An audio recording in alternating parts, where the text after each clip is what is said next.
Halo guys, balik lagi bersama gua Anes di channel YouTube Kotak Game.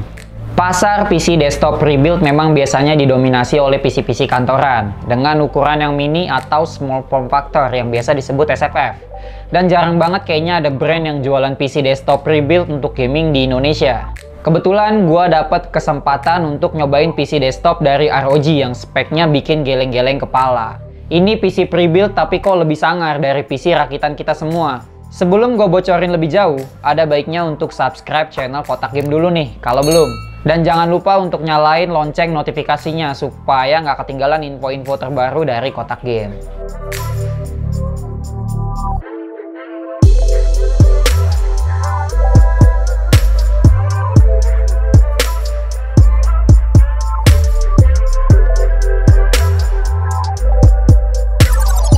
Desktop ini datang dengan prosesor i9 generasi ke-11 dan RTX 3080. Dan ini dia spesifikasi lengkapnya.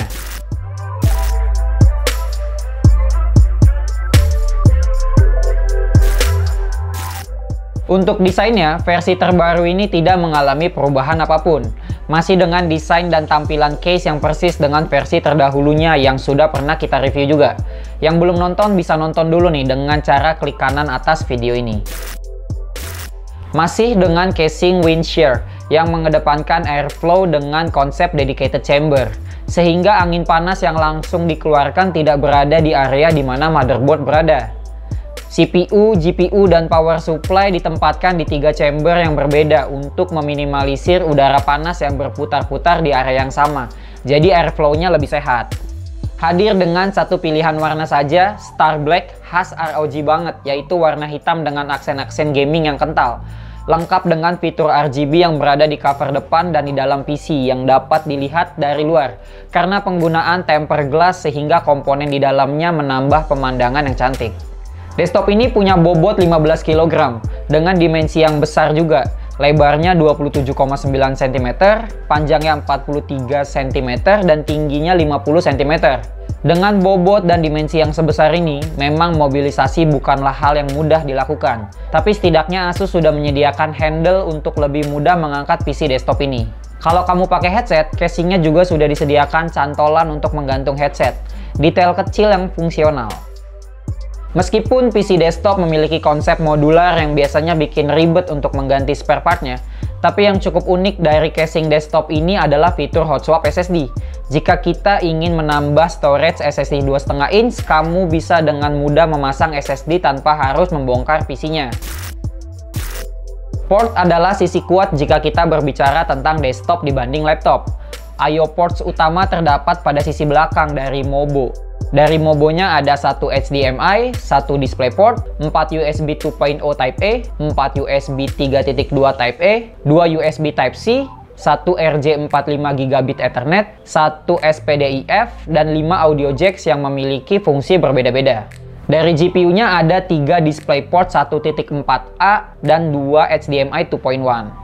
Jika dirasa kurang, masih ada I/O port di casing bagian depan yang lebih mudah diakses, yang berkonfigurasi 1 audio out, 1 mic in, 2 USB 3.2 Type-C, dan 2 USB 3.2 Type A.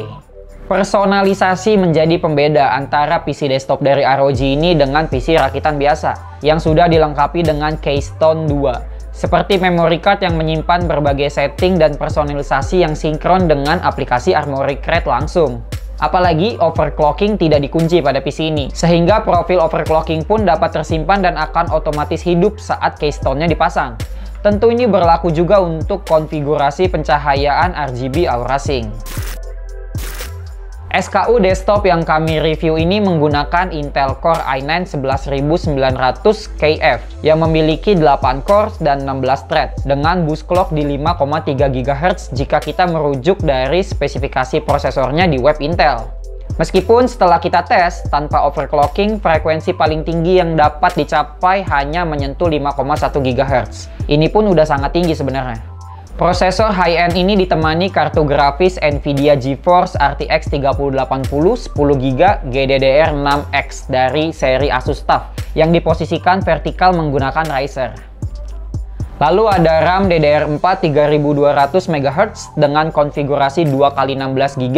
RAM-nya datang dari manufaktur SK Hynix yang mendapatkan heatsink khusus dari ROG. Dan heatsinknya ini keren banget. Kalau dijual terpisah sih kayaknya bakalan menarik banget nih. Untuk storage SSD NVMe-nya masih berjalan di PCIe Gen 3 berkapasitas 1 TB. Dan masih diberikan satu buah HDD 3,5 inch lagi dengan ukuran storage yang sama yaitu 1 TB sebagai penyimpanan sekunder.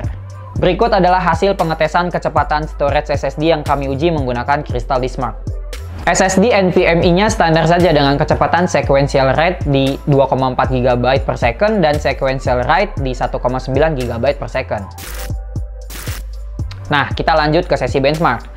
Kami juga sudah melakukan benchmark sintetis nih untuk mengetahui performa dari ROG Strix G35 CG ini dengan 3D Mark Time Spy, Firestrike, PC Mark 10, dan Geekbench.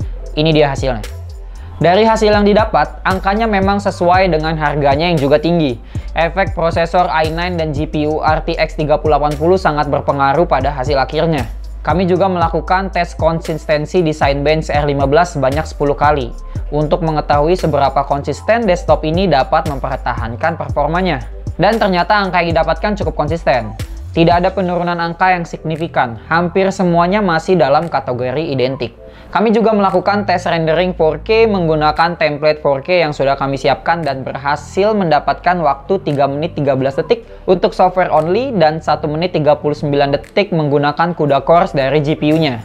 Selanjutnya pengetesan Blender BMW untuk CPU render dapat selesai di 2 menit 58 detik dan GPU render 9 detik saja. Superior sekali memang GPU dari Nvidia dalam hal ini. Untuk pengetesan bermain game, kami melakukan uji coba terhadap game non-ray tracing seperti Valorant dan Dota 2 dan juga game dengan ray tracing seperti Shadow of the Tomb Raider, Cyberpunk 2077 dan juga Far Cry 6. Desktop ini memang ditujukan untuk semua kalangan khususnya gamer hardcore. Tentu game-game e-sport seperti Dota 2 dan Valorant sudah bisa ditebak akan dengan mudah dilahap oleh PC ini yang mendapatkan angka average FPS yang cukup tinggi. Bahkan di Valorant sudah 350-an FPS, gokil. Untuk game dengan ray tracing seperti Far Cry 6, Cyberpunk 2077, dan Shadow of the Tomb Raider, angka yang didapatkan sudah sangat playable. Perlu diingat bahwa kami melakukan uji coba semuanya di resolusi 1440p. Jadi kalau kamu menginginkan FPS lebih, kamu dapat menurunkan resolusinya di 1080p. Melihat hasil dari benchmark sintetis dan gaming, tentu kita bisa sepakat kalau desktop ini memiliki performa gahar kelas atas dan sudah ready untuk kebutuhan pekerjaan kreatif profesional maupun gaming hardcore. Jika kita berbicara tentang suhu, tentu peran CPU cooler akan sangat krusial. Desktop ini menggunakan produk dari ROG, meskipun tampaknya ini adalah produk OEM yang di rebranding oleh Asus.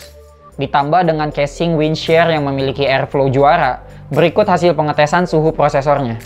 Peak suhu yang ada di 83 derajat Celcius saja untuk full load-nya dalam mode turbo tentu seakan menjadi prestasi tersendiri untuk desktop ini. Bisa dibilang, ini adem banget dan racikan ROG mampu menjinakkan prosesor i9 yang terkenal sering bikin CPU cooler kelabakan.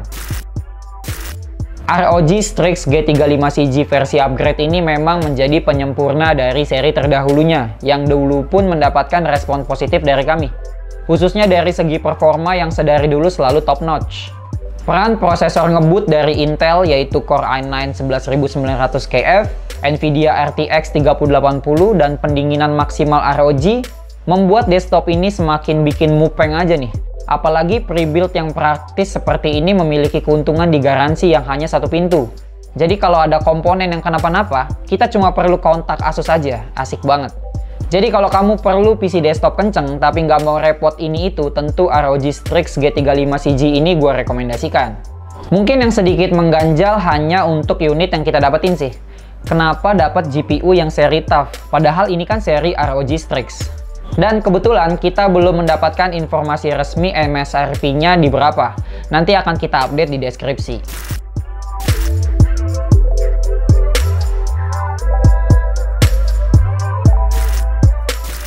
Oke, itulah review Asus ROG Strix G35 CG dari Kotak Game. Like video ini kalau kamu suka, jangan lupa komen kalau kamu ada saran, dan share videonya kalau menurut kamu ini berguna. Gua Anes, cabut dulu. Ciao.